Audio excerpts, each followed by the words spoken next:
चरणन की गुरु चरणन की गुरु चरणन की मोहि लागी लगन गुरु चरणन की गुरु चरणन की गुरु चरणन की।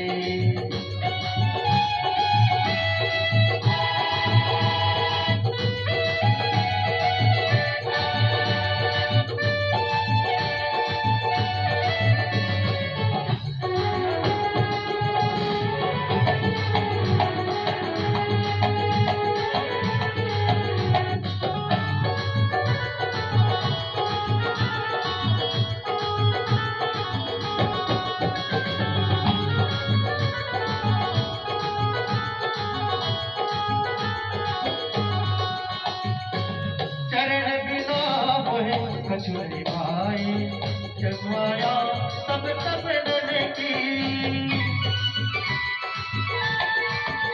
ओ चरण बिना मोहे कछुरे भाई जगमाया सब सपनन की मोहे लागी लगन गुरु चरणन की गुरु चरणन की गुरु चरणन की मोहे लागी लगन गुरु चरणन की गुरु चरणन की गुरु चरणन की।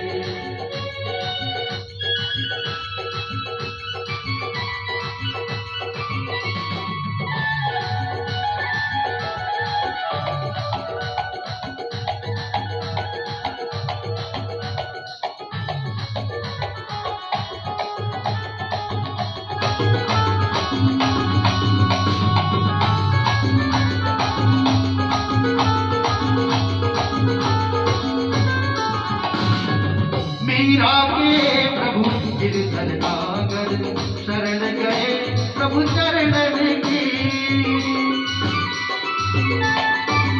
ओ मीरा के प्रभु गिरधर नागर शरण गए प्रभु चरणन की मोहे लागी लगन गुरु चरणन की गुरु चरणन की गुरु चरणन की मोहे लागी लगन गुरु चरणन की गुरु चरणन की गुरु चरणन की।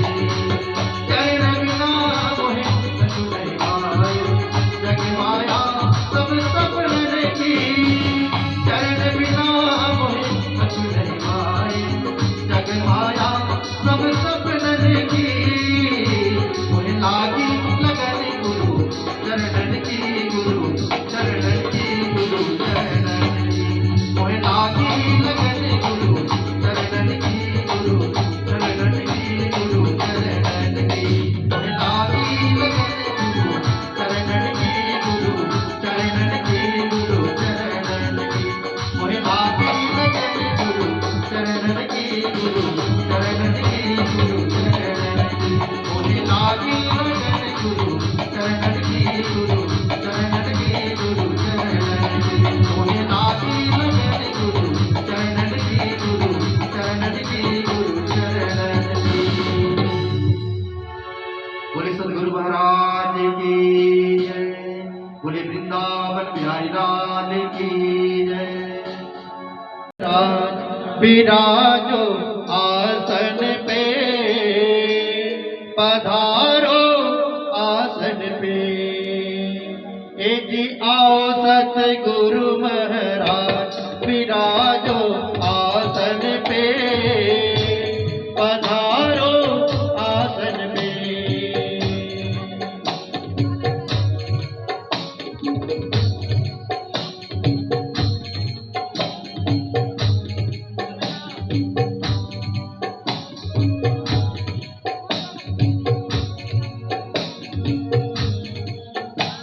जी आओ सतगुरु महाराज विराजो आसन पे पधारो आसन पे जी आओ सतगुरु महाराज विराजो आसन पे पधारो आसन में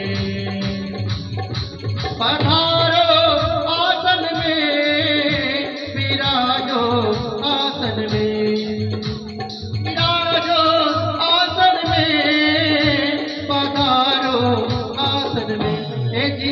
सतगुरु महाराज विराजो आसन पे पधारो आसन में, ये जी आओ सतगुरु महाराज विराजो आसन में, पधारो आसन में विराजो आसन में। कन्हैया लाल की जय हो।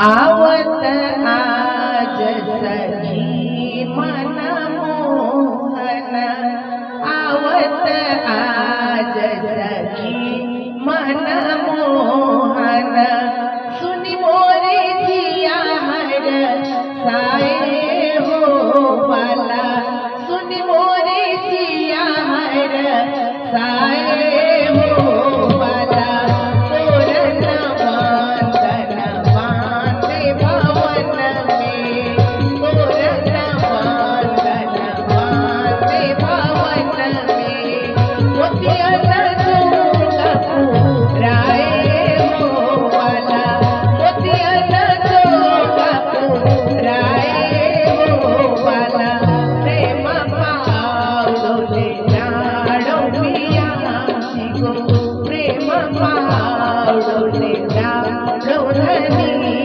को, सखिया सहित घर आए हो वाला, सखिया सहित घर आए हो वाला, मुगा हाथ गिला पूरी कचौड़ी, मुगा हाथ गिला पूरी कचौड़ी, बेचना चुमना भाई हो वाला, बेचना चुमना भाई हो वाला, जे मन जुगल जोड़ी सुख पावत, जे मन राज श्यामाचे सुख पावत, जे मन पूरण ब्रह्म सुख पावत, जे मन पांच स्वरूप सुख पावत, जे मन सुंदर साथ सुख पावत, जमुना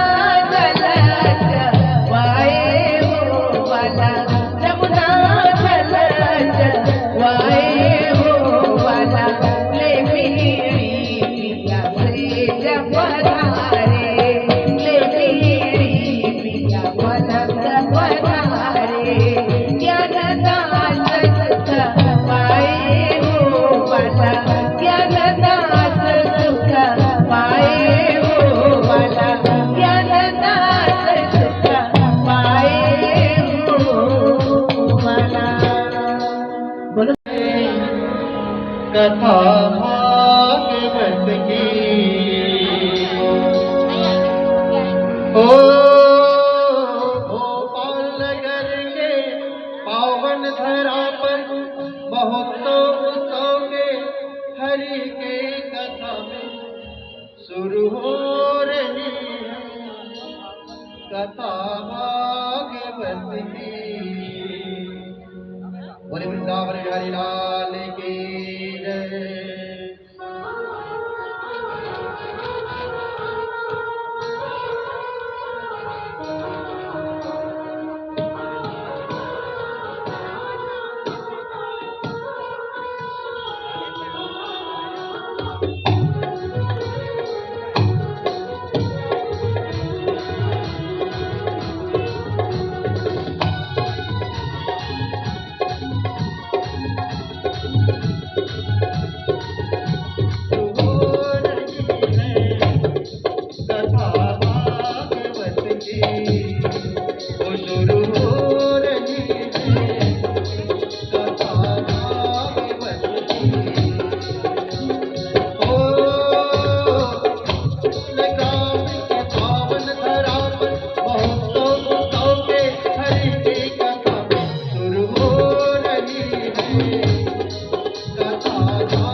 कथा भागवत की। बोलिए श्रीमद् भागवत महापुराण की जय। बोलिए व्यास जी महाराज की जय। बोलिए सभी संत महंतों की जय।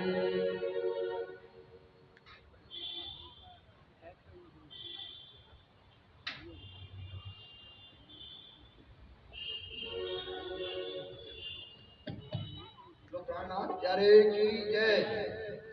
आज बड़े ही गर्व का, आनंद का, उत्सव का क्षण है, जो धनी जी की असीम कृपा से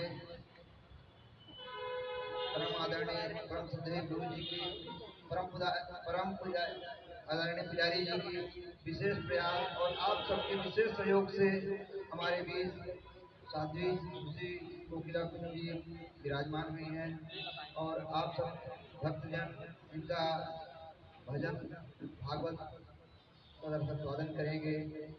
इसी क्षण में हम परम आदरणीय परम श्रद्धेय पूज्य महंत जी से श्री चरणों में विनती करता हूँ, निवेदन करता हूँ कि सर्वप्रथम हम सबको आशीर्वचन और धनी जी की वाणी शुरुआत करने की कृपा करें। प्रणाम।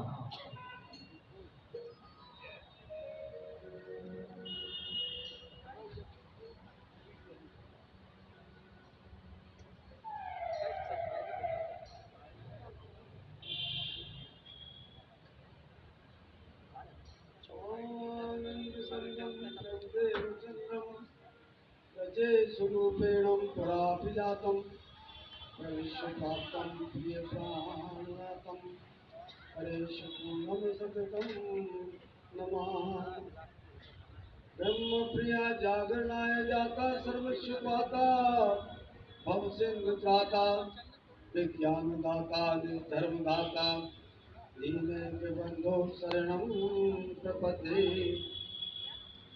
ब्रह्मानंदं परम सुखदं केवलं ज्ञानमूर्तिं गंगातीतं गगनसदृशं तत्मस्यादिलक्ष्यम् एकं नित्यं विमलमचलं सर्वदा साक्षिरूपं भावातीतं त्रिगुणरहितं सद्गुरुं तं नमामि। चिदादितं किशोरांगं परेदां विराजितं स्वरूपं सच्चिदानन्दं निर्विकारं सनातनं। ज्ञानं देहि स्मृतं देहि विद्यां विद्याधिदेवते प्रतिष्ठां कवितां देहि शक्तिं बुद्धिं प्रबोधिकाम्। मूकं करोति वाचालं पङ्गुलङ्घते गिरिं यत्कृपातमहं वन्दे परमानन्दमाधवम्। सच्चिदानन्दरूपाय विश्वोत्पत्त्यादिहेतवे तापत्रयविनाशाय श्रीकृष्णाय वयं नमः। श्रीकृष्णाय वयं नमः। वंदो सद्गुरु चरण को करो प्रेम प्रणाम। अशुभ हरन मंगल करन श्रीदेव चंद्र दीना। श्री प्राणनाथ सद्गुरु परम विनय करूं प्रणाम।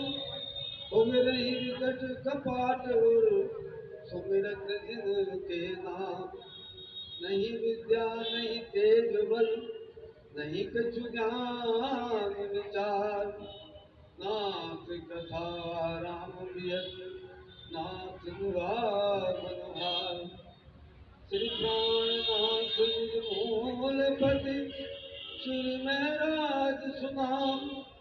तेज कुंवर श्यामा जुगल तो पल पल करूं प्रणाम। पल पल करूं प्रणाम। पल पल करूं प्रणाम। मंच पर आसीन पूर्ण परमात्मा साथी धर्मधनी वाणी श्रीमद् भागवत महापुराण को प्रणाम करते हुए हमारी कथाकार साध्वी दूसरी उर्मिला जी, उनके साथ में गायन में सहयोग कर रही है सरिता जी, सभी संगीतक बंधु, नंदी के लाल प्रसाद जी, भाइयों और बहनों, आज भागवत महापुराण का प्रथम दिन और इस भागवत महापुराण यज्ञ में आप सभी का हम हृदय से स्वागत करते हैं। और भागवत के साथ साथ यहाँ श्री तारतम सागर के भी 11 पारायण मंदिर के अंदर चल रहे हैं और इन सब का जो संयोजन है, जो आयोजन है, जो सूत्रधार हैं, वो हमारे पुजारी जी, पुजारी अमरनाथ जी हैं। उसमें तो उनके साथ में थोड़ा सहयोग रहता हूँ। मैं आपको ज़्यादा लंबा कोई प्रवचन नहीं दूंगा, थोड़ी सी परिचय देना चाहता हूँ तारतम सागर का भी और श्रीमद् भागवत पुराण का। तारतम सागर वो ग्रंथ है जिसमें सारे धर्म ग्रंथों का सार है, सारे धर्म ग्रंथ। उन्होंने वाणी में कहा है, जो कुछ कहा वेद ने सोई कहा कतेब, दो बंदे एक साहेब के पर लड़त बिना पाए भेद। उस भेद को समझ नहीं पाते हैं, इसलिए झगड़ा है, भाषा का झगड़ा है, देश का झगड़ा है। कहते हैं जुदे जुदे नामे गावी जुदे जुदे भेष अनेक, जिन कोई झगड़ो आप में धनी सबों का एक। परमात्मा सबका एक है, लेकिन समझ का फेर है, हम समझ नहीं पाते। तो उस तारतम वाणी जो है उसको स्वसम वेद कहा गया, 5वां वेद कहा गया। अब आप कहेंगे अपने 4 वेद सुने हैं, 5वां वेद का नाम तो नहीं सुने। अब देखिए संसार में भगवान विष्णु के हजारों मंदिर मिल जाएंगे, भगवान शंकर के भी हजारों लाखों मंदिर मिल जाएंगे, लेकिन ब्रह्मा जी का मंदिर आपको नहीं मिलेगा। ब्रह्मा जी की पूजा सिर्फ पुष्कर में होती है, वही उनका मंदिर है, इसके अलावा कहीं मंदिर नहीं है। इसका कारण क्या है आपको बताते हैं। ये कारण बना, ब्रह्मा जी जब प्रकट हुए तब उनके 5 मुख थे। शास्त्र कहते हैं ब्रह्मा जी के 5 मुख थे, 4 मुख चारों दिशाओं में। उन चारों दिशाओं के 4 मुख से चारों वेदों का बखान हुआ, ऋग्वेद, यजुर्वेद, अथर्ववेद, सामवेद। 5वें मुख से स्वसम वेद का बखान होना था, लेकिन वो उस समय पे वो जो है ज्ञान आना नहीं था, इसलिए कारण बना। भगवान शंकर एक बार उनसे रुष्ट हो गए और रुष्ट होकर के उन्होंने काल भैरव को पैदा किया और काल भैरव से कहा जाओ ब्रह्मा जी का सर काट के ले आओ। तो काल भैरव जी गए और उन्होंने ब्रह्मा जी का सर काट दिया। तो जो उधर मुख था, ऊपर का ज्ञान देने वाला, परम धाम का ज्ञान देने वाला जो ज्ञान था, वो ज्ञान बखान नहीं हो सका, क्योंकि ब्रह्मा जी का वो सर कट गया। उस समय पे वो ज्ञान नहीं आना था, वो ज्ञान कलयुग में आना था। इसलिए वो ज्ञान परम धाम का ज्ञान। देखिए परम धाम की बात सब करते हैं, शास्त्र भी हमारे बात करते हैं। शास्त्रों में जो हमारे वेद हैं, 1 लाख मंत्र हैं वेद, और उन 1 लाख मंत्रों में से 80,000 मंत्र तो सिर्फ कर्म कांड के हैं, कर्म संबंधी है। 16,000 मंत्र जो है वो उपासना संबंधी है और 4,000 मंत्र ज्ञान संबंधी है। विज्ञान की तो बात कहीं आई नहीं है, थोड़ा सा इशारा किया है। पूर्णमिदं पूर्णमिदाय पूर्णात् पूर्णमुदच्यते पूर्णस्य पूर्णमादाय पूर्णमेवावशिष्यते। वो परमात्मा पूर्ण है, ऐसा पूर्ण है, उस पूर्ण में से कितना भी निकाल लो तब भी वो पूर्ण रहेगा, कितना भी मिला दो तब भी वो पूर्ण का पूर्ण रहेगा। ऐसा वो परमात्मा है। कहा गया परमात्मा परम ज्योति, परम धाम परागति। वो परमात्मा परम ज्योति है, ज्योतियों में परम ज्योति है और वो परम धाम में रहता है। तो इस तरह से शास्त्रों में इशारा तो किया है, लेकिन वो परम धाम कहाँ है, उसको पाने का रास्ता क्या है, कैसे हम पहुंच सकते हैं, ये वो ज्ञान नहीं आया था। ये ज्ञान सुसम वेद में आया है कि वो परम धाम कैसा, वहां के चप्पे चप्पे का वर्णन, ये जो कार्तम सागर है उसको कुलजम स्वरूप भी कहा गया, सारा कुछ उसमें जिसमें आ गया। इस तरह से ये उसके पारायण यहाँ पर अभी 11 पारायण चल रहे हैं कार्तम सागर के।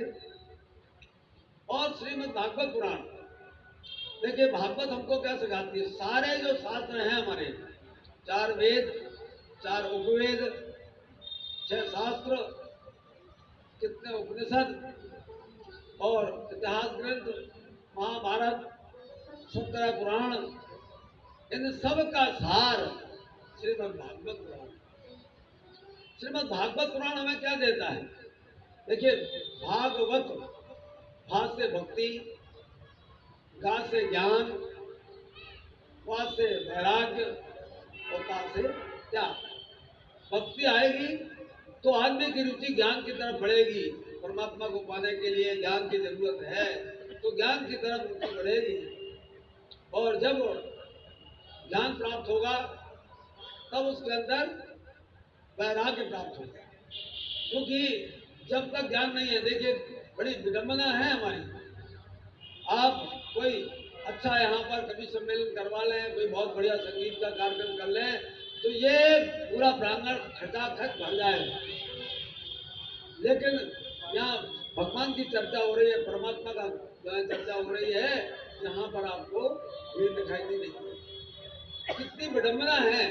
हर व्यक्ति जानता है, कोई व्यक्ति ऐसा नहीं है जिसको ये पता ना हो। बच्चा जिस दिन पैदा होता है ना, उसी दिन उसकी मृत्यु लिख जाती है। मृत्यु निश्चित है। तो जन्म होता है, जन्म के बाद में मरना निश्चित ही है। ये जो है एक द्वार कहा गया है, हमारे शास्त्र बोलते हैं, हमारी भागवत बोलती है कि ये जीव को 84 लाख योनियों में भटकते भटकते भटकते भटकते ये मनुष्य की योनि मिलती है। और ये मनुष्य की योनि मिलती है अपना कल्याण करने के लिए, कि भटकना ना पड़े और हम मोक्ष को प्राप्त हो जाएं। परमात्मा के ही स्वरूप में, सच्चिदानंद जो परमात्मा है, उस सच्चिदानंद परमात्मा के ही रूप में विलीन हो जाएं, उसके ही अखंडानंद में हम हमेशा आनंद विहार करें। लेकिन यहाँ पर कुंडली लग जाती है, माया की कुंडली, घर गृहस्थी, ये काम दो कामों में किसी को बोलो चलो वहाँ भागवत हो रही है पुराने मंदिर में, तो सुनते हैं, कहेंगे मरने की फुर्सत नहीं है, तुम्हें लगा है भागवत सुनना है, जैसे फुर्सत में मरना है लोगों को। बड़ी विडंबना है। तो ये स्थिति है संसार की। जब सबको पता है कि मरना है, तो अपना संभाल तो सकते हैं ना। अपना जीवन संभालने के लिए जब रास्ता पता है, यही एक रास्ता है। तो बताया आपको, अगर भक्ति आएगी तो ज्ञान की तरफ आदमी बढ़ेगा, और ज्ञान आएगा तो निश्चित रूप से उसके अंदर वैराग्य पैदा होगा। और जब वैराग्य पैदा होगा तो उसको संसार की असारता का ज्ञान हो जाएगा कि ये संसार असार है, किसी काम का नहीं है। तब वो जाकर के बस इसको त्याग करके और तपस्या में लीन हो जाएगा। हमारे जो पूर्वज हुआ करते थे, तो चौथे पद में 4 अवस्थाएं कही गई हैं। ब्रह्मचर्य आश्रम, 4 आश्रम में बना हुआ हमारा शरीर है, हमारा जीवन है। ब्रह्मचर्य आश्रम लगभग समझ लीजिए आप 20-25 वर्ष की अवस्था तक ब्रह्मचर्य आश्रम होता है, ब्रह्मचर्य का पालन करना है। उसके बाद में आता है गृहस्थ आश्रम, गृहस्थी में प्रवेश करना है, शादी हो गई, बाल बच्चे हो गए, तो ब्रह्मचर्य आश्रम वालों को भी संभालना है, और जो वैराग्य में है उनका भी ध्यान रखना है। इस तरह से वानप्रस्थ आश्रम में उसका ध्यान रखना है। इस तरह से ये गृहस्थ आश्रम ये सबसे ज्यादा जिम्मेवारी वाला जो है आश्रम है। और उसके बाद फिर वानप्रस्थ आश्रम, गृहस्थ में रहते हुए भी विरक्त रहना, ये वानप्रस्थ आश्रम है। और जब चौथा पद आता है तो ये सब कुछ त्याग करके हमारे पूर्वज, आप देखिए भागवत की कथा सुनिए, आप शास्त्रों में भी देखिए, हर जगह आपको आएगा। चौथे पद में मनुष्य चला जाता था जंगल में, किसी नदी के किनारे छोटा सा अपना आश्रम बना लिया और वहां पे परमात्मा के स्वरूप का आत्मचिंतन करता था। अपने आत्मा में परमात्मा के स्वरूप को बना करके उसी का चिंतन करना है, क्योंकि हमें अपना सुधारना है। लेकिन अब परिस्थितियां बदल गई हैं, भौतिक जमाना आया है, भौतिकवादी लोग हैं, बहुत सारे लोग तो ऐसे हैं जो परमात्मा में विश्वास ही नहीं करते। भैया विश्वास करो नहीं करो, लेकिन ये जीवन मिला है इतना तो ध्यान है ना कि जीवन नष्ट होने वाला है। इस बात की 100% गारंटी है, किसी चीज की गारंटी हो या ना हो, इस बात की गारंटी तो है कि जीवन हमें जो मिला है ये नष्ट होने वाला है। तो ये भागवत हमको जो है भक्ति सिखाती है, ज्ञान देती है और वैराग्य देती है, और वैराग्य देने के बाद में तब ये संसार को त्याग करके और हमें भक्ति का मार्ग, वो परमात्मा को पाने का मार्ग प्रशस्त करती है। इस तरह की ये भागवत कथा आप 7 दिन तक सुनेंगे। मैं तो कोई बहुत बड़ा विद्वान नहीं हूँ, लेकिन हमारे बीच में विद्वान आते रहेंगे, इसलिए मंच है। और पुजारी ने कहा नहीं आपको बैठना है, आपको भी थोड़ी थोड़ी चर्चा करना है। कोई विद्वान आएंगे तो उनको यहाँ आसन में बिठाएंगे, और नहीं आएंगे तो मैं बस 10-15 मिनट की चर्चा आप सबसे करूँगा। उसके बाद आप श्रीमद् भागवत पुराण का आनंद लेंगे। आप लोगों से अनुरोध है, सवेरे भी हमारे यहाँ पूजन होता है। जो हमारे पारायण बैठे हुए 11 पारायण, उनका सवेरे 9 बजे पूजन होता है। आप लोग उस पूजन में भी आ सकें तो आपको बहुत अच्छा लगेगा। इन शब्दों के साथ में आप सबके अंदर बैठे हुए परमात्मा को मैं प्रणाम करते हुए अपनी वाणी को विराम देता हूँ। हमारी बहन साध्वी सुश्री कोकिला जी आपको भागवत का रसास्वादन करवाएंगे। इन्हीं शब्दों के साथ में मैं मेरी वाणी को मैं विराम देता हूँ। प्रणाम।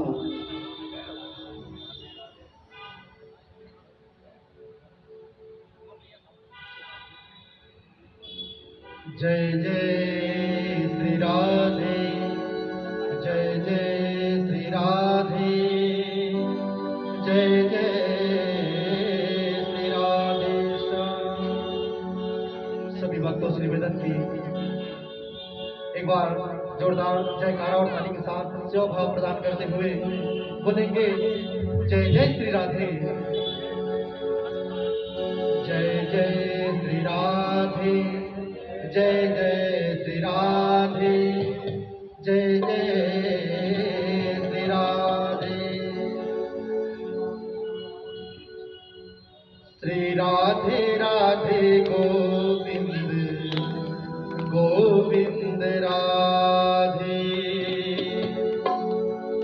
श्री राधे राधे गोविंद गोविंद राधे। सभी भाव सहित गाइएगा। श्री राधे राधे गोविंद गोविंद राधे, गोविंद राधे गोपाल राधे, गोविंद राधे गोपाल राधे, गोविंद राधे गोपाल राधे, गोविंद राधे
बिहारी लाल की जय।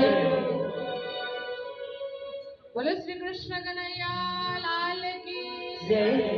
वृंदावन बिहारी लाल की जय। रास की रमैया की जय। बोले श्री सद्गुरु महाराज की जय। बोले श्री प्राणनाथ प्यारे की जय। महारानी बैजराज की जय। तीनों पुरी धाम की जय। बोले श्रीमद् भागवत महापुराण की जय। बोले श्री व्यास जी महाराज की जय। बोले श्री सुखदेव जी महाराज की जय। शुद्ध सनातन धर्म की जय। भारत माता की जय हो। गौ माता की जय हो। प्राणी मात्र की जय हो।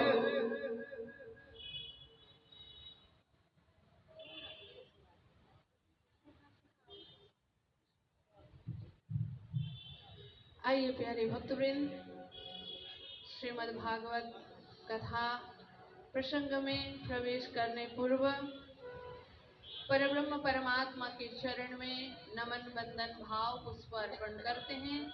भक्ति और भाव के साथ एकाग्र चित्त करके आइए सब मिल करके वंदन करते हैं।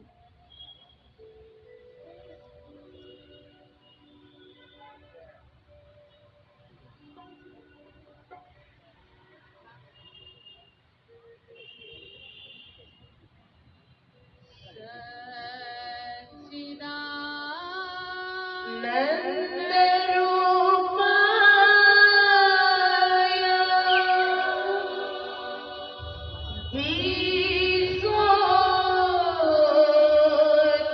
विश्वोत्पत्त्यादि हेतवे तापत्रय विनाशाय श्रीकृष्णाय वयं नुमः। दिव्यं किशोरांगं परिधान्यविराजितम्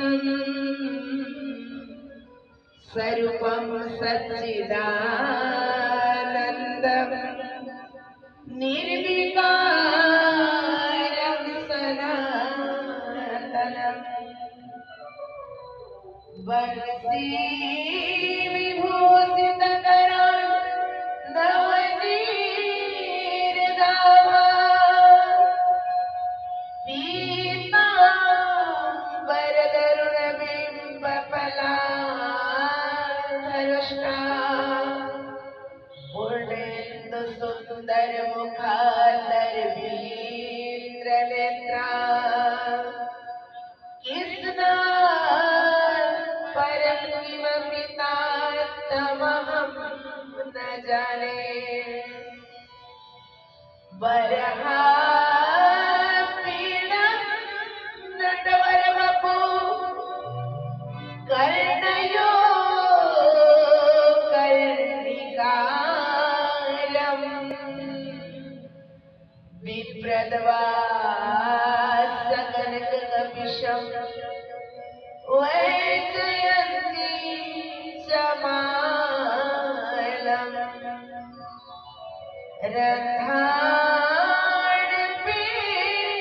रन्ध्राणपेणुरधरसुदया पूरयन् गोपविन्दैः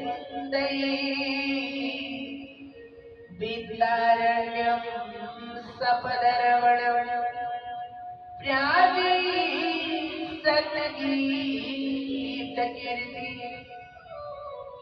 प्रथमलागुदो चरणको तनिएनु छुड़ायो छिना लागतले लाल एड़िया मेरे जीव के यही जीवन इन पाऊँ तले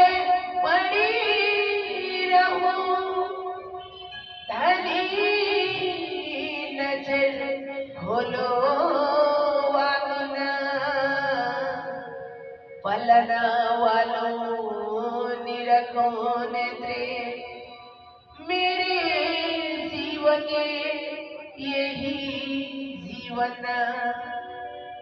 जय जय श्री राधा रमण, जय जय नवला किशोर, जय गोपी चित्त चोर प्रभु, जय जय माखन चोर, जय गोपी चित्त चोर प्रभु, जय जय माखन चोर।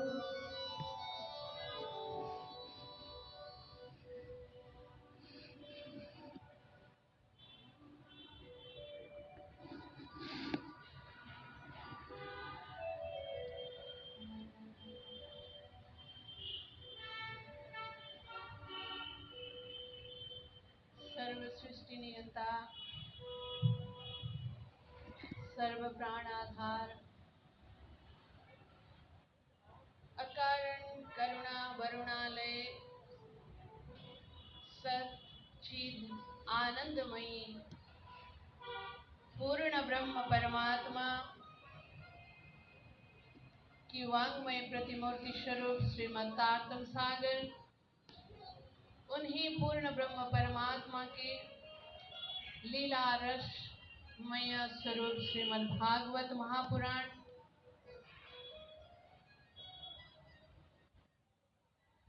इस श्री कृष्ण प्रणामी मंदिर भोपाल में आयोजित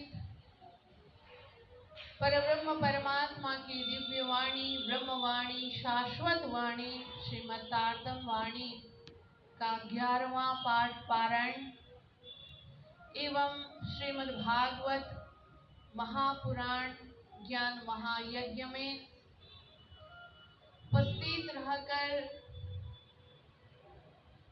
श्री कृष्ण प्रणामी मंदिर भोपाल के महंत श्री 108 श्री रूपराज जी महाराज, जिनके मुखारविंद से हम सब आशीर्वचन प्राप्त करके लाभान्वित हुए, महाराज श्री के चरणों में कोटानुकोट प्रणाम अर्पण करती हूँ।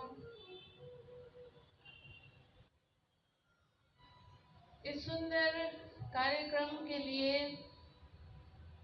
एक राजी महाराज से परब्रह्म से प्रेरणा प्राप्त करके कार्यक्रम को ये मूर्त रूप देने के लिए एक आग्रह रूप में परम आदरणीय परम पूजनीय मंदिर के पुजारी जी महाराज श्री एमनाथ जी महाराज है तो वयोवृद्ध, लेकिन उनमें जो जोश है, जो ताकत है, एकदम जवान 16 वर्षीय जो उम्र है उतना ही उनके पास हिम्मत है, ताकत है।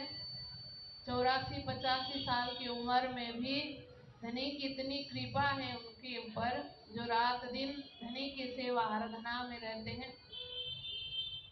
उनके श्री चरणों में भी मैं प्रेम प्रणाम अर्पण करती हूँ तथा यहाँ उपस्थित श्री कृष्ण प्रणामी मंदिर भोपाल के ट्रस्टीगण, बिलानी से पधारे हुए बिलानी के महंत, श्री कृष्ण प्रणामी मंदिर के महंत श्री तथा यहाँ उपस्थित विद्वान वर्ग, संगीतज्ञ मंडली, इस सुंदर कार्यक्रम में पुजारी जी महाराज के तथा श्री गुरु जी के आग्रह को स्वीकार करके अपने जीवन में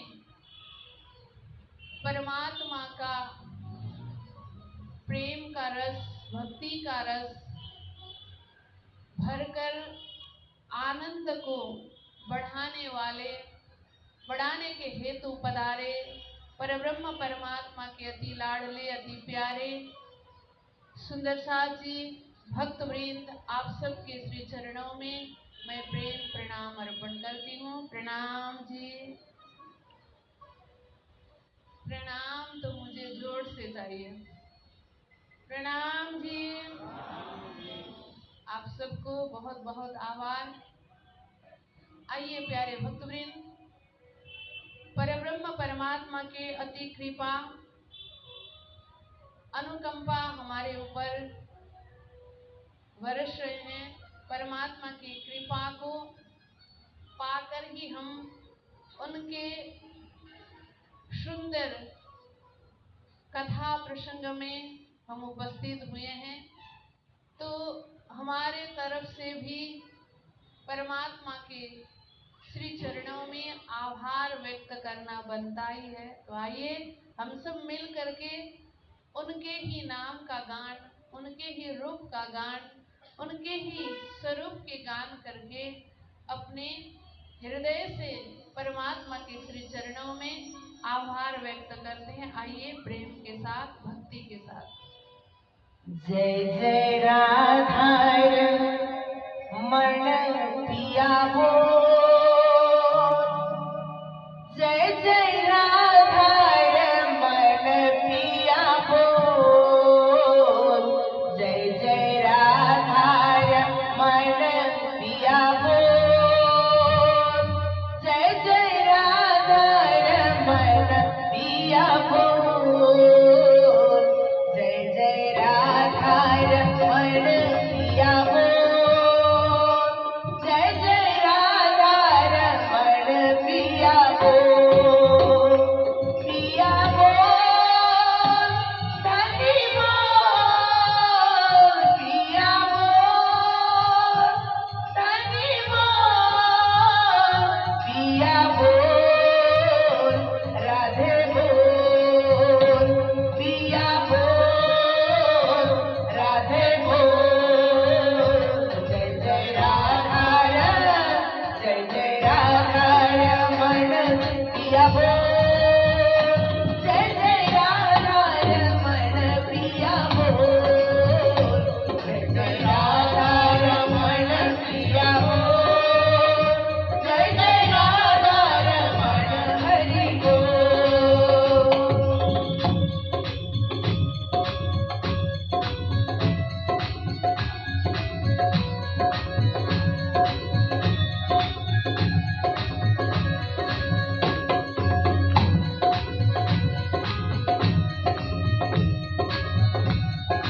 जय हो श्री राधे।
जय जय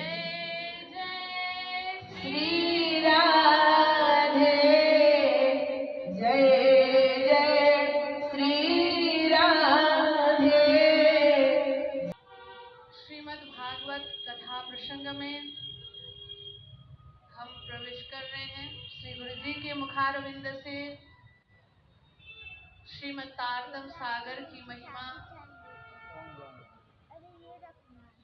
और भागवत शब्द का भी हमने अर्थ समझ लिया है।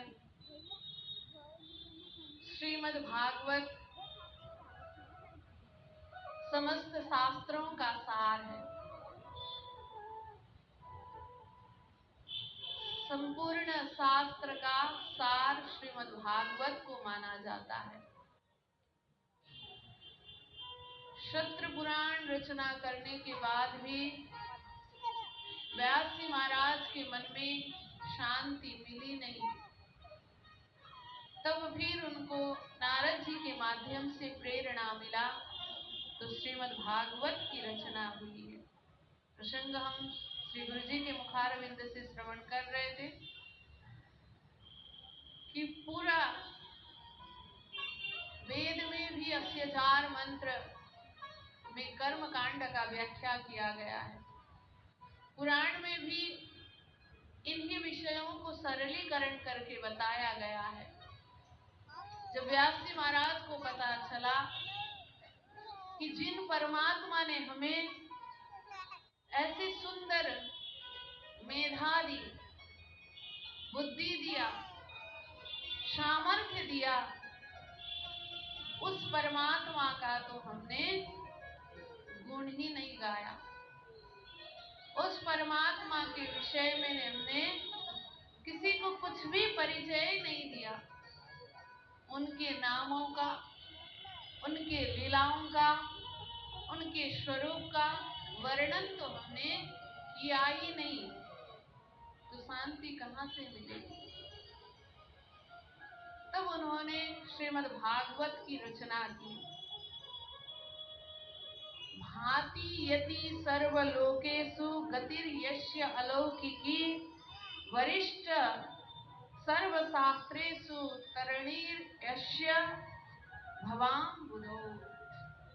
श्रीमद् भागवत में भागवत ये 4 अक्षर है।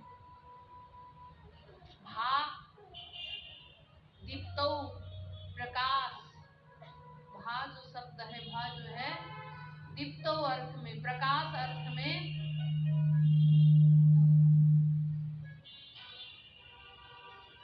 लिया जाता है। प्रकाश, कैसा प्रकाश? ज्ञान का प्रकाश। बाहर के प्रकाश तो बहुत हम देखते हैं, बहुत जानते हैं बाहर के प्रकाश के विषय में। अभी हम सुंदर ये बिजली के प्रकाश के नीचे बैठे हुए हैं। इसमें भी कई सारे कैटेगरीज हैं। ये जो बल्ब लगे हुए हैं ना, इनमें भी कई सारे कैटेगरीज हैं। तो कितने वर्ड का है, कितने पावर का है, कितने क्षमता का है, अलग अलग तरह का ये बल्ब का प्रकाश हमें पता चलता है। बाहर और देखते देखते जाएं तो प्रकाश के पुंज के लिए सूर्य को माना जाता है। तो ये सूर्य के प्रकाश, चंद्र के प्रकाश, अनेक सारे विद्युतीय प्रकाश, जो भी प्रकाश है, ये सब बाहर को उजाला करने वाला प्रकाश है, बाहर दिखाने वाला प्रकाश है। हमने बाहर तो बहुत देख लिया,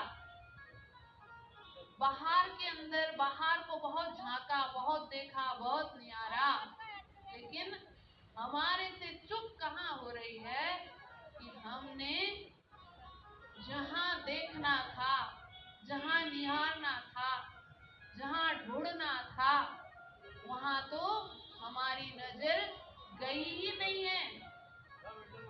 हमें अंदर देखना है, अंदर झांकना है, अंदर ही हम अपने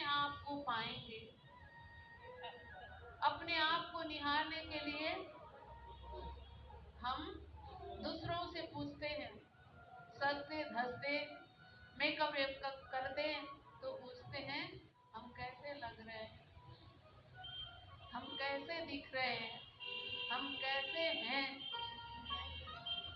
वो क्या बता पाएंगे?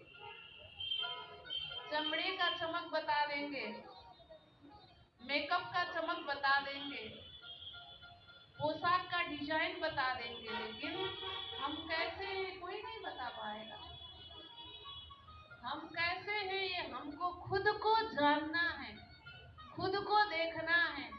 कहाँ देखना है? अंदर देखना है, भीतर देखना है। भीतर की ओर यात्रा हमें करनी है। भीतर की ओर यात्रा करने के लिए हमें प्रकाश चाहिए होता है। अंधेरे में तो हम यात्रा नहीं कर सकते हैं। तो भीतर की ओर यात्रा करने के लिए जो प्रकाश है, जो उजाला है, जो लाइट है, वो है भागवत। बोलो कृष्ण कन्हैया लाल की। भागवत के प्रकाश से हम बढ़ेंगे आगे तो हम अपने आप तक पहुंच पाएंगे, अपने आप तक, अपने आप का केंद्र तक हम पहुंच पाएंगे। भा का अर्थ है प्रकाश, ग का अर्थ है गति, गति चाल। इसकी गति कहाँ तक है, कहाँ तक लेके जाने वाला है? इसकी गति अलौकिकी, इसकी गति है अलौकिक गति, अलौकिक यात्रा कराने वाला है ये भागवत। कोई भी साधन हम लेते हैं तो उसकी गति कितनी है? हम रोड में चलते हैं तो रोड में जगह जगह लिखा होता है ना, कितने स्पीड में चलना चाहिए। प्रति घंटा 20 किलोमीटर की यात्रा करनी है, 40 किलोमीटर की यात्रा करनी है, 50 किलोमीटर की यात्रा करनी है, 100 किलोमीटर की यात्रा करनी है। उस समय सुरक्षा और रास्ता के हिसाब से और हमारे साधन के हिसाब से तय होता है हमें कितने रफ्तार में चलना है, कहाँ तक पहुंचने का हमारा लक्ष्य है, कहाँ तक पहुंचाएगा हमारा साधन, उसमें भर निर्भर करता है। तो लेकिन ये जो भागवत है ना, भागवत रूपी साधन को पकड़ करके हम आगे बढ़ेंगे तो इसकी गति कहाँ तक की है? अलौकिक गति है। बोलो कृष्ण कन्हैया लाल की। भागवत की गति कहाँ तक है? भागवत की गति कृष्ण तक है। भागवत की गति लीला में देखे तो ब्रजराज तक, ब्रजराज की लीला तक की गति है। उसमें भी तारतम और विवेचन करता है।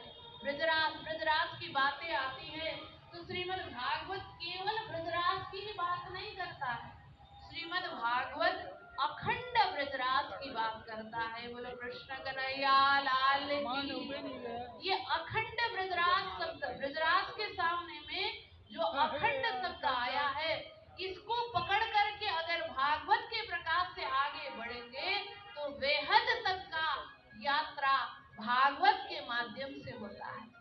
श्री प्राणनाथ जी अपने वाणी में कहते हैं, हद पार बेहद है, बेहद पार अक्षर, अक्षर पार वतन है, जागिए ही न घर। बोलो कृष्ण कन्हैया लाल की। ये संसार जो है ये हद है, जो सीमा में सीमित है, प्रलयों की सीमा में सीमित है।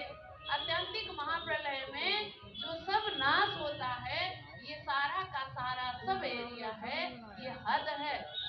हद तक की ही हमारी यात्रा नहीं हो सकती है, क्योंकि हमारी जो अंदर जो चेतना है, जो चेतन है, जिसको हम आत्मा कहते हैं, ये आत्मा जो है ये अखंड है, ये अजर है, ये अमर है, ये अविनाशी है। भगवान श्री कृष्ण ने गीता में ही कह दिया है, आत्मा कैसा है, कैसे है? अछेद्योयम अदाह्योयम अक्लेद्योयम। ये अछेद्य है, अक्लेद्य है, अस्वस्थ्य है, इसको न कोई काट सकता है, न कोई इसको मार सकता है, न कोई आग इसको जला सकता है, न अग्नि जला सकती है, न कोई हवा इसको उड़ा सकता है। ये अखंड है, अजर है, अमर है, अविनाशी है आत्मा। तो जो आत्मा अखंड है, अजर है, अमर है, अविनाशी है, तो उसकी गति केवल नाश तक की नहीं हो सकती है, उसकी गति केवल हद तक की नहीं हो सकती है। आत्मा की गति अलौकिक है, आत्मा की गति बेहद से परे की है। इसीलिए श्रीमद् भागवत बेहद के दरवाजा तक पहुंचा देता है। बोलो कृष्ण कन्हैया लाल की। भागवत, व माने वरिष्ठ, श्रेष्ठ, ये वरिष्ठ है, श्रेष्ठ है भागवत, क्योंकि भागवत समस्त शास्त्रों में श्रेष्ठ है, पुराणों का सार है। ये त माने तरणी, तरणी नौका, साधन। ये वरिष्ठ साधन क्यों हुआ, वरिष्ठ नौका क्यों हुआ, वरिष्ठ तरणी क्यों हुआ? साधन का अर्थ क्या होता है? देखिए, साधन में बैठने के बाद ना यात्री निश्चिंत रहता है, उसको कोई चिंता नहीं होती है। यात्री जब कोई साधन में जाकर के बैठता है तो वहां जाकर के यात्री को ही जोर लगाना पड़े, मेहनत करना पड़े, तो वह टेंशन होता है, वो साधन बढ़िया नहीं होता है। जैसे देखिए, साइकिल चलाते हैं तो साइकिल में पैडल मारना पड़ता है, मेहनत करना पड़ता है ना, वो श्रेष्ठ नहीं है। उसके सामने में, साइकिल के सामने में बाइक देखिए श्रेष्ठ साधन है कि उसमें बैठता है यात्री तो पैडल मारना नहीं पड़ता है, उतना मेहनत करना नहीं पड़ता है। और उससे भी श्रेष्ठ साधन फोर व्हीलर आ गया, जहाँ जितने यात्री को जोर कम लगाना पड़े, जहाँ बैठने के बाद, जिस साधन को पकड़ने के बाद यात्री निश्चिंत रहे, उसको मेहनत करना न पड़े, वो साधन है श्रेष्ठ साधन। ये भागवत भी श्रेष्ठ तरणी है, श्रेष्ठ नौका है। इस श्रीमद् भागवत रूपी तरणी में जाकर के, इस नौका में जाकर के जो जीव बैठता है तो उसको भवसागर पार करने के लिए कोई जोर लगाना ही नहीं पड़ता है। बोलो कृष्ण कन्हैया लाल की। बैठना ही पड़ता है, बाकी कुछ करना नहीं पड़ता है, बस जाके बैठो और अपने आप ये आपको भवसागर पार करा देने वाला ऐसा साधन श्रीमद् भागवत है। तो भागवत 4 अक्षर का हमने अर्थ समझ लिया। श्रीमद्, आगे भागवत के आगे श्रीमद् शब्द लगा हुआ है। श्री शब्द जो है, ऐसे भी श्री शब्द श्रीमद् भागवत के ऊपर, श्री माने राधा, श्री माने ये श्रेष्ठ, श्री माने यश, कीर्ति, ये सारे चीज श्री शब्द से संबोधित होता है। मद का अर्थ होता है, मद, श्रीमद, ये भागवत के सामने में लगा हुआ श्री पेज है। जैसे पुराने जमाना में राजा महाराजा हुआ करते थे ना, तो राजा महाराजा और बाकी अन्य प्रजा ऐसे फटाक से देखते ही कैसे पहचाने जाते कि क्या भिन्नता है, क्या अलग है, उनमें क्या पहचान होती थी कि उनके सिर में श्रीपेज लगता था। उनके सिर में श्रीपेज देख करके सब जान जाते थे कि ये महाराजा है, ये राजा है। तो ऐसे ही श्रीमद् भागवत पुराणों का राजा है, संपूर्ण पुराणों में श्रेष्ठ है, तो इसीलिए इसको महापुराण कहा जाता है। तो सामने में ये श्रीमद् जो शब्द है, ये श्रीपेज के रूप में आया है। तो श्रीमद् भागवत पुराण, पुराण इसको क्यों कहा? पुरा अपि नव, ये पुराना है, बहुत पुराना, लेकिन पुराना होते हुए भी हमेशा नया नया नया नया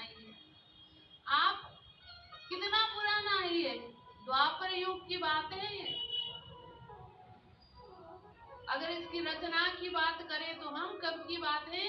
द्वापर युग के अंत समय की बात है, तब की, तब का पुराना है। लेकिन आज भी आप जितने बार श्रीमद् भागवत को लेके बैठोगे, जितने बार श्रीमद् भागवत आप सुनोगे, हमेशा आपको नया नया ही मिलता है, नया नया ही मिलता है, नया नया ही मिलता है। देखिए, कोई कथा कहानी हो, कोई बातें हो, तो एक बार दो बार सुनने के बाद मन भर जाता है। ये पता है इसके बाद ये होगा, इसके बाद ये होगा, इसके बाद ये होगा, क्या सुनना, हमको पता है, मन उब जाता है। लेकिन भागवत ऐसा पुराण है प्यारे भक्तवृंद, जितनी बार आप सुनो उतना ही नया नया रस, उतना ही नया नया आनंद, उतना ही नया नया आपको लगने लगता है। इसीलिए ये पुराना होकर भी हमेशा नया ही नया है। ये है श्रीमद् भागवत महापुराण। ये श्रीमद् भागवत महापुराण के अंदर प्रवेश करने से पहले श्रीमद् भागवत के महात्म्य को, महत्व को जानना जरूरी है। बिना महात्म्य जाने, बिना महत्व जाने हम उसको ग्रहण नहीं कर सकते, उसको हम अपना नहीं सकते हैं, उसको हम प्राप्त नहीं कर सकते। किसी भी चीज का देखिए, कोई व्यक्ति हो, कोई वस्तु हो, सबसे पहले हमको उसका परिचय लेना जरूरी है। उसका क्या महत्व है, क्या महिमा है, उससे क्या फायदा है, उससे क्या बेफायदा है, ये सारे चीज जानना जरूरी है। बेफायदा न जाने अलग बात है, लेकिन फायदा तो जानना जरूरी है, तभी हम उसके और प्रवृत्त कर सकते हैं। बिना उद्देश्य मंदोपि न प्रवर्तते, ऐसा कहा गया है। मंद से मंद व्यक्ति, मूर्ख से मूर्ख व्यक्ति भी उद्देश्य जाने बिना प्रवर्तन नहीं कर सकता है। एक सिंह को, एक तिनका को दो टुकड़ा करने के लिए भी उद्देश्य चाहिए होता है। तो श्रीमद् भागवत महापुराण को हमें ग्रहण करना है, तो इसके उद्देश्य को हमें जानना जरूरी है, इसके महत्व को हमें जानना जरूरी है प्यारे भक्तवृंद। तो श्रीमद् भागवत के महात्म्य, श्रीमद् भागवत के जो महत्व है, उस महत्व को जानने के लिए, उस महत्व को बताने के लिए स्वयं श्रीमद् भागवत आगे प्रवृत्त नहीं हुआ है। भागवत ने अपना महिमा, अपना महत्व नहीं बताया है, क्योंकि महिमा, खुद कोई अपना महिमा बताए, खुद कोई अपना महत्व बताए, उसका वैल्यू नहीं होता है। कोई आदमी बोले हम तो फलाने हैं, हमारा ये पद है, हमारा ये प्रतिष्ठा है, हमारा समाज में ये मान है, ये सम्मान है, खुद यहाँ आकर के माइक पकड़ करके अपने आप का महिमा अपने आप गाने लगे, तो सबका नाक सिकुड़ जाता है। ये सुहाता नहीं है, समाज में किसी को भाता नहीं है। इसीलिए कहते हैं ना संत लोग, बड़ा बड़ा ये ना करे, बड़ा न बोले बोल, हीरा मुख से ना कहे, लाख हमारा मोल। हीरा कभी ये नहीं बोलता है कि हमारा मोल लाख है, करोड़ है, हजार है। हीरा अपने आप नहीं बताता है। हीरा का मोल कौन लगाता है? जवारी लगाता है। जवारी जब हीरा का मोल लगाता है, तभी हीरा का कीमत बढ़ जाता है।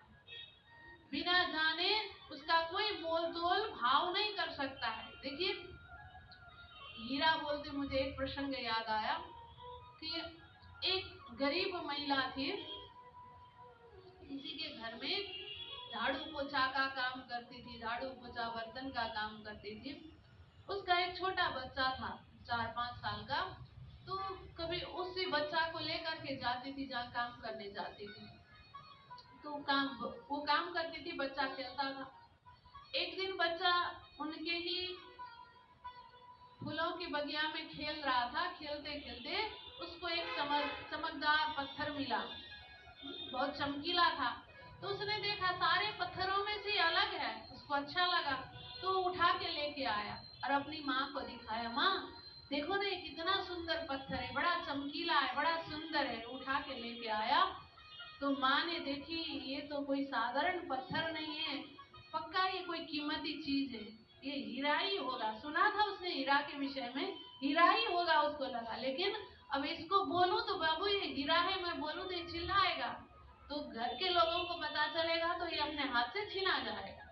तो इससे अच्छा इसको मैं चुपचाप रखने का प्रयत्न करती हूँ। तो उसने क्या किया, बच्चे के हाथ से लिया और फेंक दिया। अरे बाबू ये कुछ नहीं है, पत्थर ही है, फेंक दिया। बच्चा बेचारा दुखी हो गया, सुंदर सा था, मैंने लेके आया था, इसने मम्मी ने फेंक दिया। कोई बात नहीं, फिर मम्मी ने उसको फुसलाया, वो मान गया, भूल भी गया।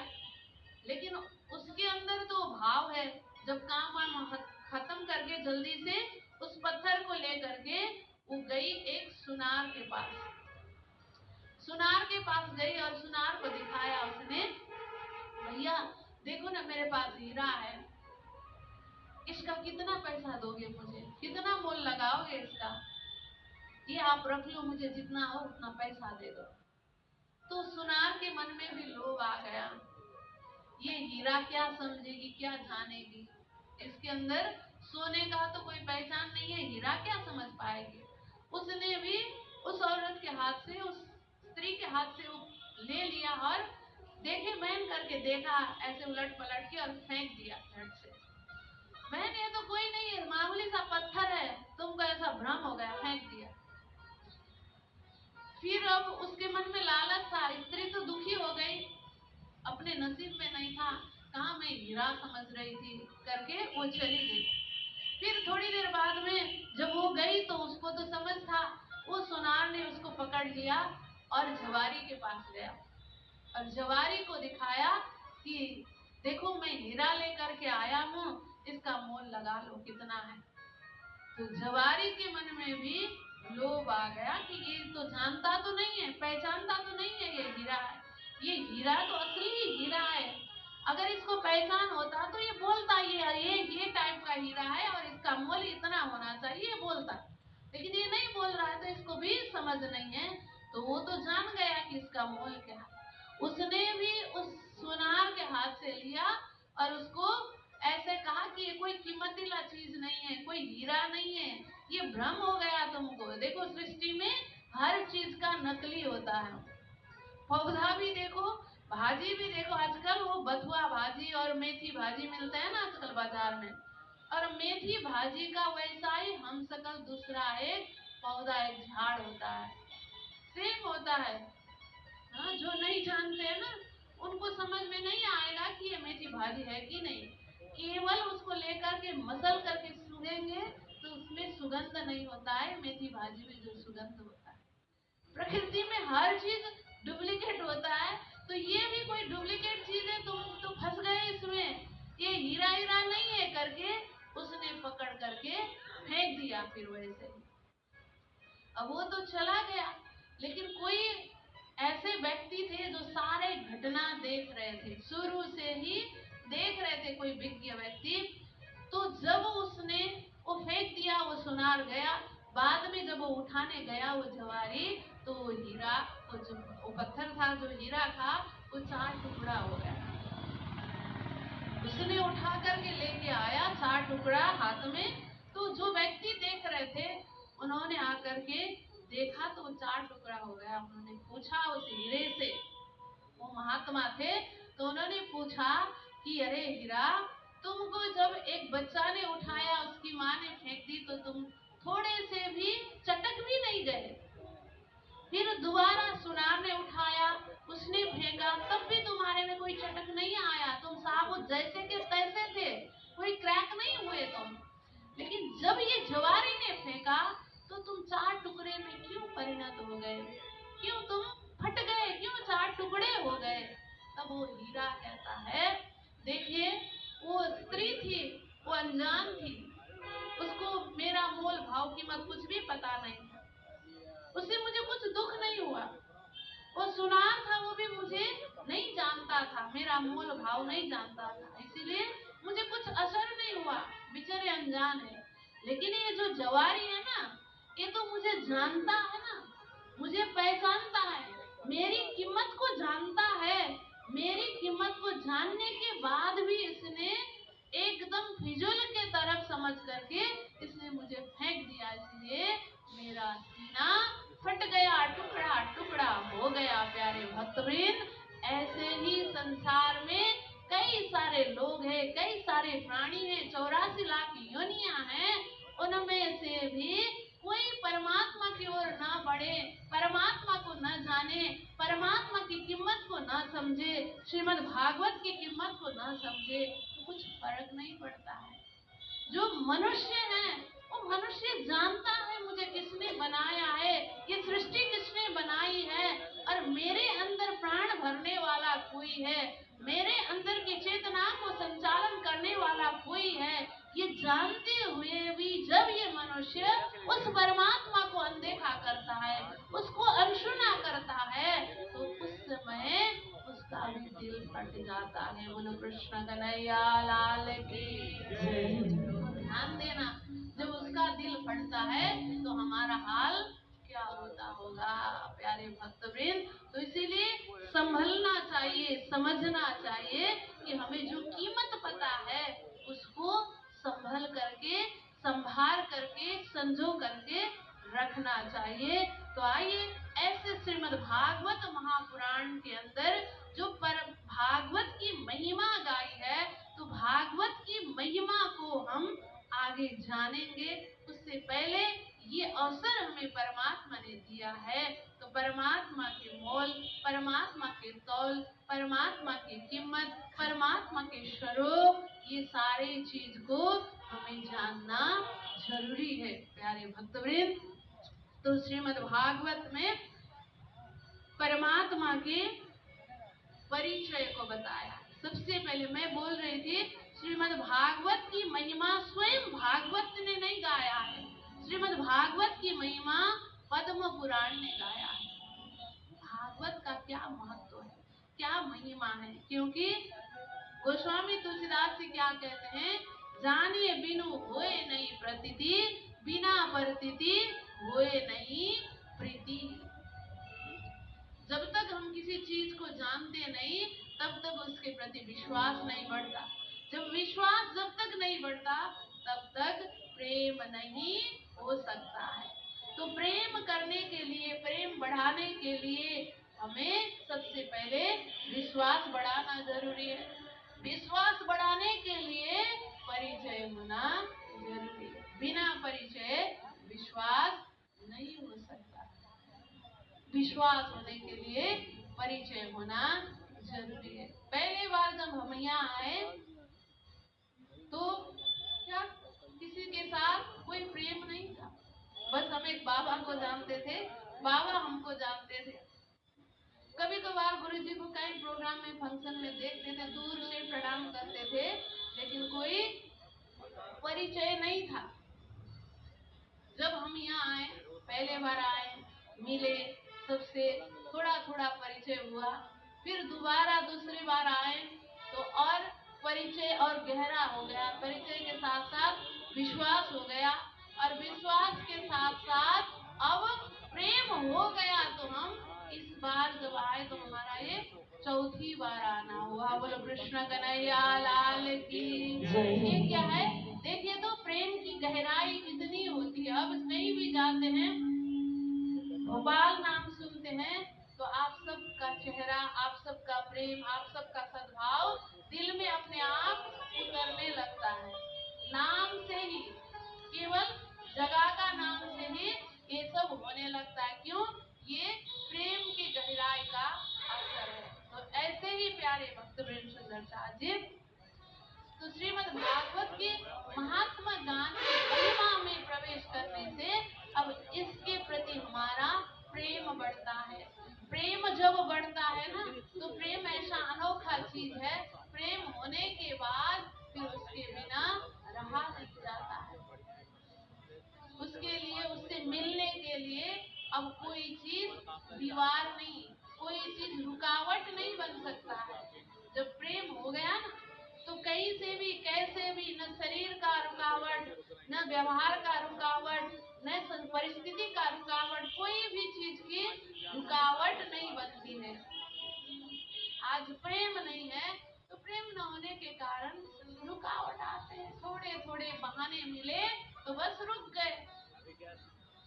6 बजे से 5 बजे से कथा प्रारंभ है तो बोले 6 बजे तो हमारे यहाँ नल आने का समय होता है। तो 6 से 5 7 हो गया, तभी अभी तक नल बंद हुआ नहीं क्या? तो यहाँ से लगता है कहीं न कहीं प्रेम नहीं हुआ तो कई सारे बहाने रुकावट बन जाते हैं। प्यारे भक्तवृंद, तो इसीलिए प्रेम होने के लिए परिचय होना जरूरी है। तो श्रीमद् भागवत के महात्म्य में सर्वप्रथम मंगलाचरण किया गया है। उस मंगलाचरण में परमात्मा के प्रति प्रेम बढ़ाने के लिए पहले परमात्मा का परिचय दिया गया है। परिचय का भी विभाग होता है, परिचय भी कई सारे होते हैं।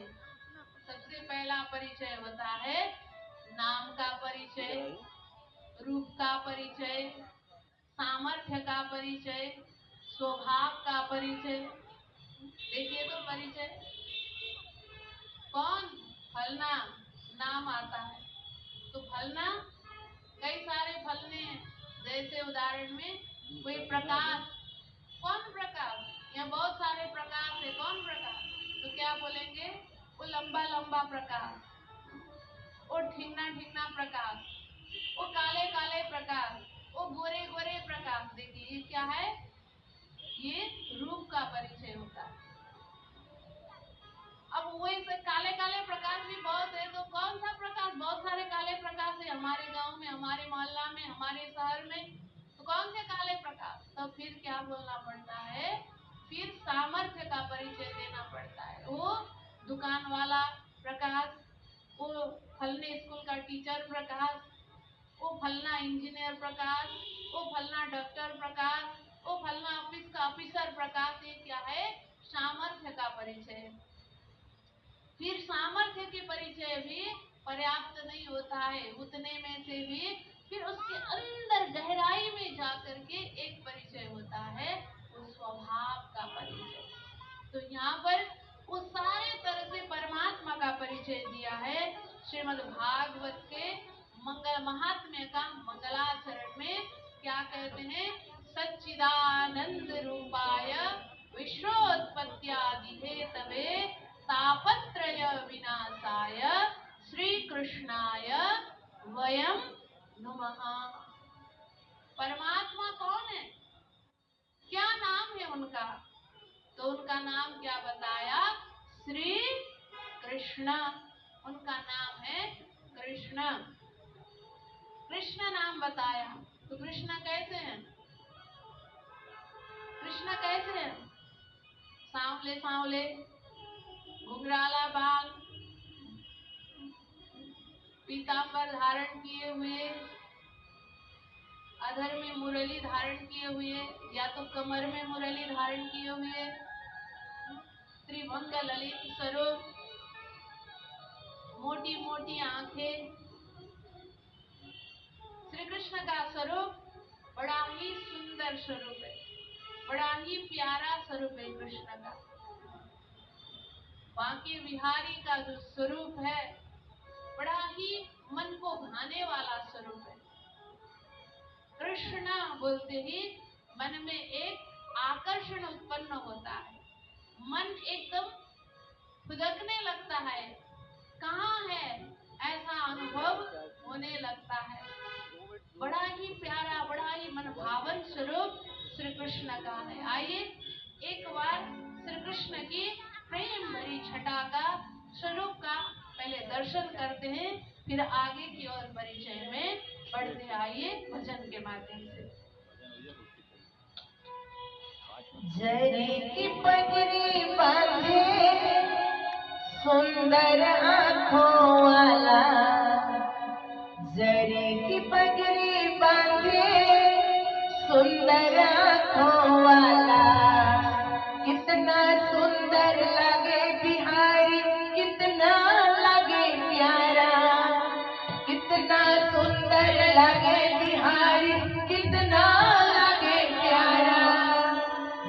की पगड़ी बांधे सुंदर आँखों वाला, दही की पगड़ी बांधे सुंदर आँखों वाला, कितना सुंदर लगे बिहारी, कितना लगे प्यारा, कितना सुंदर लगे बिहारी, कितना लगे प्यारा, दही की पगड़ी बांधे।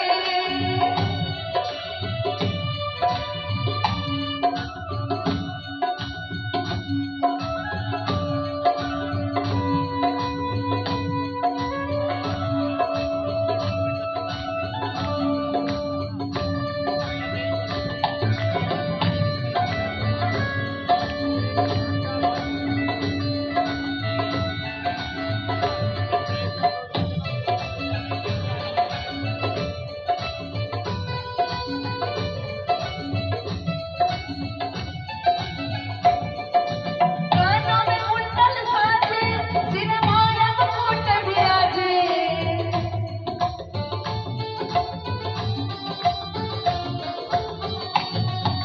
कानों में कुंडल साजे, सिर मोर मुकुट विराजे, सखियां पगली होती जब जब होठों पे बरसी काजे, सखियां पगली होती जब जब होठों पे बरसी काजे, है चंदा सा सावरा तारे भल बाला, है चंदा सा सावरा तारे भल बाला, कितना सुंदर लगे बिहारी, कितना लगे प्यारा, कितना सुंदर लगे बिहारी, कितना लगे प्यारा, दही की पगड़ी बांधे।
वृद्धि हो गई, मैं बढ़ गई।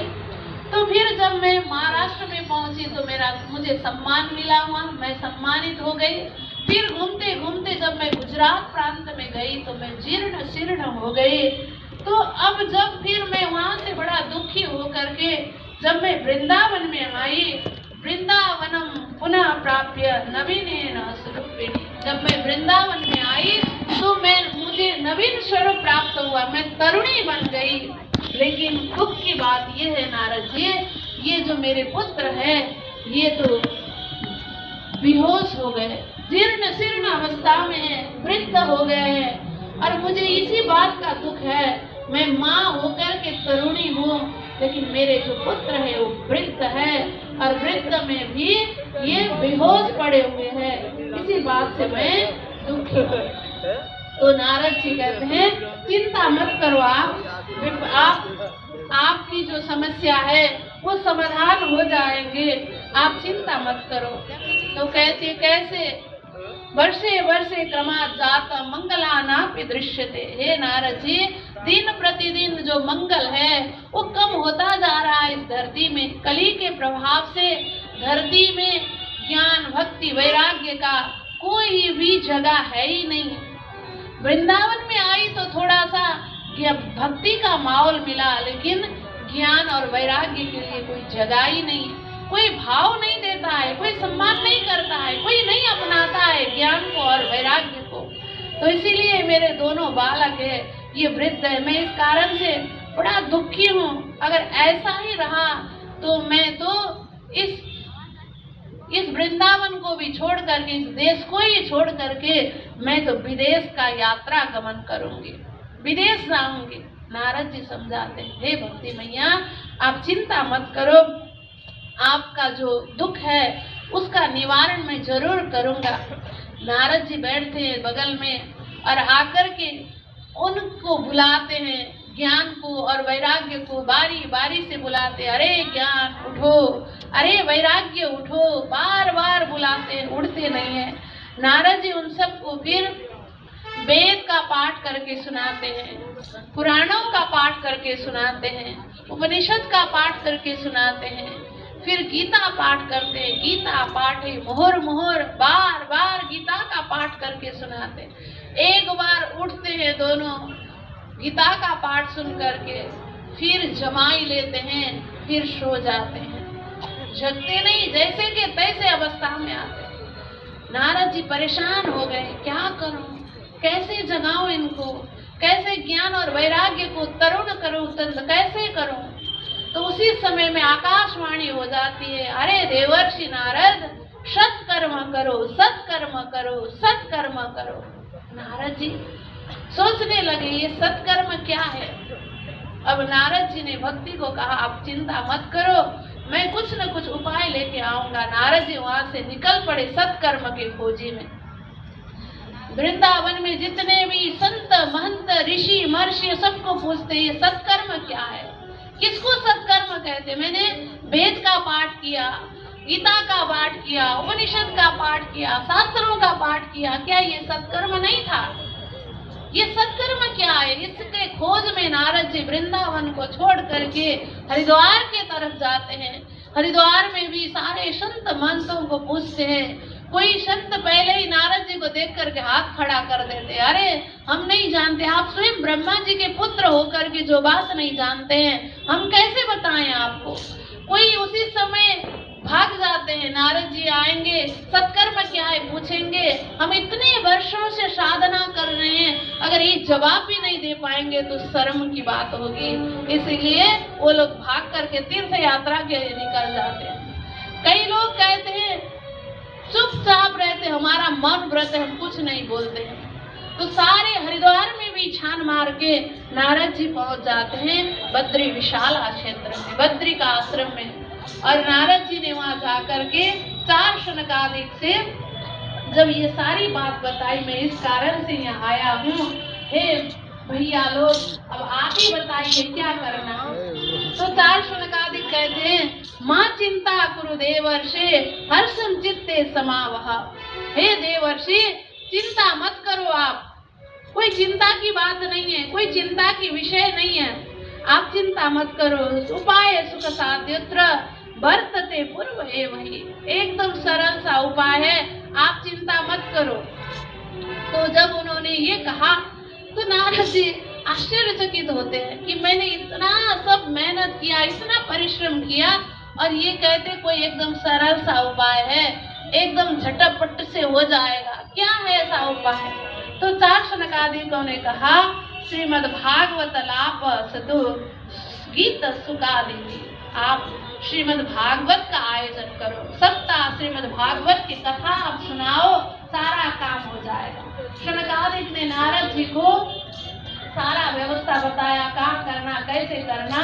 तो ये सब करके नारद जी आ गए हरिद्वार में, आनंद घाट में सारा व्यवस्था किया। चार शनकादिक साथ में आए, शनकादिकों ने एक ऊंचा आसन बनाया बालू के ढेर में, वहाँ बैठ गए और ऋषि महर्षि सारे सबको न्योता दिया नारद जी ने, और यहाँ कथा प्रारंभ हुई।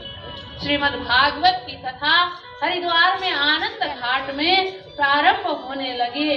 कथा की महिमा, कथा के महात्म्य को बताने लगे। पहले दिन में कथा के महत्व को बता रहे थे कि ये जो कथा है कलयुग में बड़ा ही महत्वपूर्ण, इसका जो महत्वपूर्ण भूमिका है। कथा कब सुनना चाहिए, क्या है कथा? तो कहते सदा सेव्य श्रीमद् भागवती कथा। श्रीमद् भागवत की कथा श्रवण करने के लिए कोई समय नहीं चाहिए, कोई देश काल परिस्थिति देखना नहीं है, कोई विशेष संकल्प करके कर रहे हैं तो अलग बात है, लेकिन भक्ति वर्धन के लिए, कथा के लिए कोई ऐसी परिस्थिति, परिवेश, कोई समय नहीं चाहिए, क्योंकि ये कथा जो है श्रीमद् भागवत कोई सीजनल बिजनेस नहीं है। सर्दी आए तो गरम गरम कपड़ा दुकान में रखना चाहिए, गर्मी आए तो पतला पतला सूती वाले कपड़ा, एकदम सॉफ्ट कपड़ा वही चलता है। गर्मी के दिन में अगर मोटे मोटे स्वेटर आदि सब लेकर के दुकानदार बैठ जाए तो उसको क्या बोलेंगे ग्राहक, पागल हो क्या, अब ये कौन खरीदेगा, है ना? तो समय अनुसार, सीजन के अनुसार व्यापारी को तत्पर होना पड़ता है। लेकिन भागवत की कथा कोई ऐसा सीजनल बिजनेस नहीं है कि ये मौसम में करना है, ये दिन में करना है, उस समय में करना है, ऐसा नहीं है।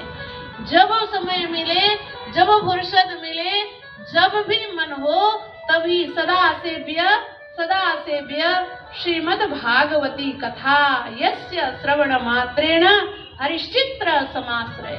श्रीमद् भागवत के केवल कथा श्रवण मात्र से ही परमात्मा आकर के चित्त में विराजमान हो जाते हैं, हृदय को धाम बना करके परमात्मा बैठ जाते हैं। भागवत में ऐसा ताकत है प्यारे सुंदर साथ जी।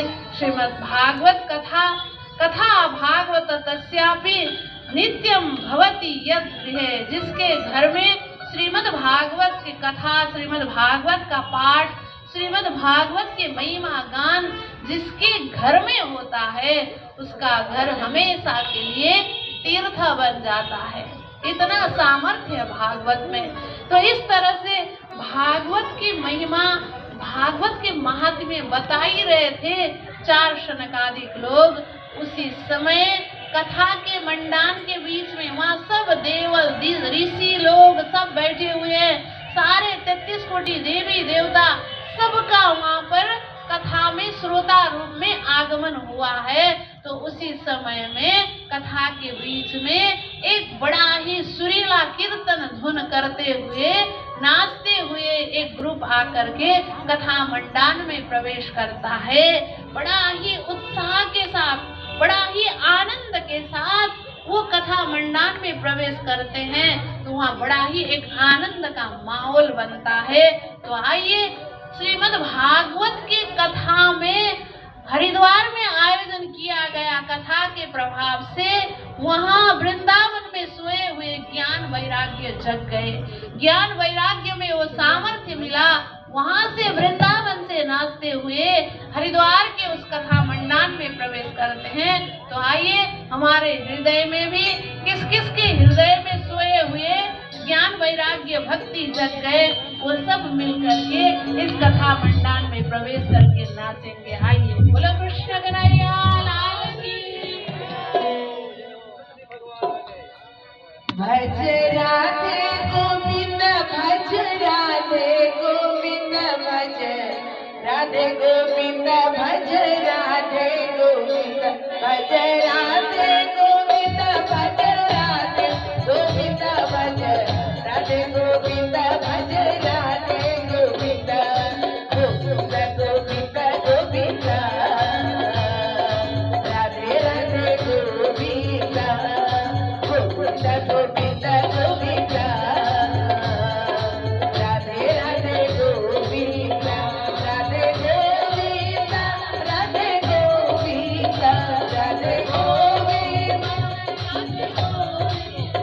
राधे गोविंद राधे गोविंद राधे गोविंद राधे गोविंद गोविंद गोविंद गोविंद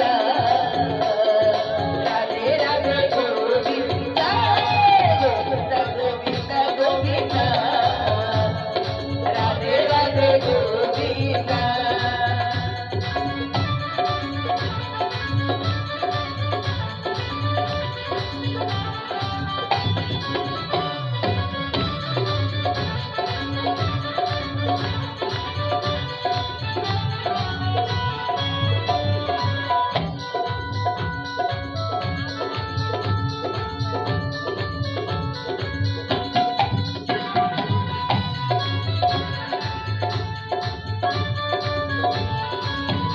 मेरी स्वामिनी राधा मेरी जीवनी राधा मेरी प्रीतम ही राधा मेरी प्राण वल्लभ राधा मेरी स्वामिनी राधा मेरी जीवनी राधा मेरी प्रीतम ही राधा मेरी प्राण वल्लभ राधा भज राधे गोविंद भज राधे गोविंद भज राधे गोविंद भज राधे गोविंद भज राधे गोविंद भज राधे गोविंद भज राधे गोविंद भज राधे गोविंद गोविंद गोविंद गोविंद राधे राधे गोविंद गोविंद गोविंद गोविंद राधे राधे गोविंद राधे गोविंद राधे गोविंद राधे गोविंद राधे गोविंद राधे गोविंद राधे गोविंद राधे गोविंद राधे गोविंद राधे गोविंद गोविंद गोविंद राधे राधे गोविंद गोविंद गोविंद गोविंद राधे राधे गोविंद गोविंद गोविंद गोविंद राधे राधे गोविंद गोविंद गोविंद गोविंद राधे राधे गोविंद गोविंद गोविंद गोविंद राधे राधे गोविंद गोविंद गोविंद गोविंद राधे राधे गोविंद। बोलो श्री कृष्ण कन्हैया लाल की जय। वृंदावन बिहारी लाल की जय। राधे रानी सरकार की जय। भक्ति मैया की जय।